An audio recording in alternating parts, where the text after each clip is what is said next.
Ça va? Tout de suite, j'ai beaucoup aimé l'écriture. J'adorais la thématique de cette série, la sexualité des vieux, leur envie de vivre. On veut toujours les ranger, on les écoute pas assez, alors qu'il y aurait tant de choses à recevoir. On se croit libre et en fait, on est souvent très conventionnel quand il s'agit de regarder la vieillesse. L'appétit de vivre, c'est quelque chose qui peut être là tous les jours jusqu'au dernier jour.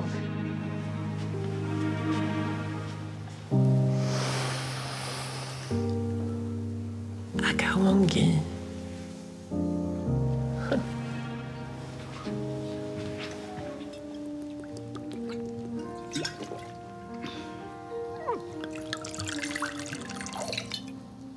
Se retrouver toute seule à 50 ans, c'est très banal. Mon personnage approche des 50 ans. Donc, dans son idée, elle approche peut-être d'un moment où son fils est parti à l'université, elle a perdu sa mère, son père est en maison de retraite, son mari est parti prendre l'air. Elle va peut-être approcher la ménopause. Un moment où, tout d'un coup, une femme se dit « Eh, est-ce que c'est pas déjà une petite mort ?» Elle aussi. Enfin, c'est pas une maison de retraite, mais est-ce qu'elle n'aurait pas le sentiment que ça y est, elle va aller terminer sur l'étagère?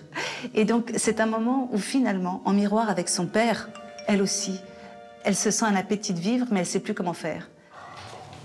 Bonjour. Bonjour. Bonjour, docteur. Isabelle. Vous vous connaissez? Mais moi, je mets là, du coup. Non, ici, voilà, d'accord.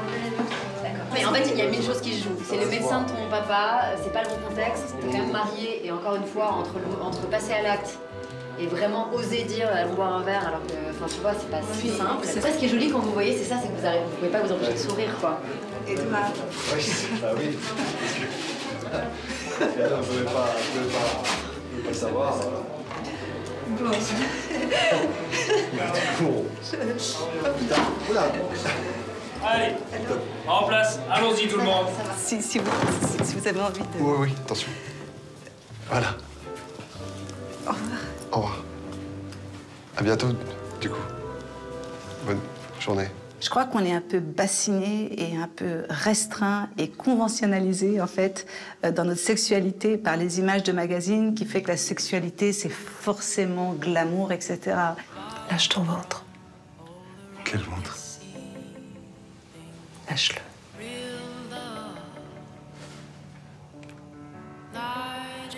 T'es magnifique. Lâche ton ventre, pour moi, je sais pas, je me disais, c'est déjà, accepte que le sexe, que la sexualité, ce soit pas toujours comme ces images de papier glacé. Accepte déjà que ce soit là où tu es, toi, à ce moment-là, et ce sera ça qui sera magnifique, et ce sera ça qui sera hyper excitant. Donc voilà, c'est une façon de voir le corps et de voir la sexualité anti-cliché.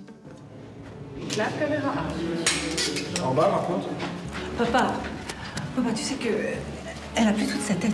Mais c'est n'importe quoi. Qui est-ce qui t'a mis ça dans le crâne? Ah, mais vous partez quand? Mais je sais pas, moi, c'est une idée en l'air. Jacques, on a notre activité qui va commencer. Ah oui, l'activité, il faut que j'y aille. Attends, mais papa, on n'a pas terminé cette discussion. Oui, mais tout à l'heure. Hein? Pardon. En revenant.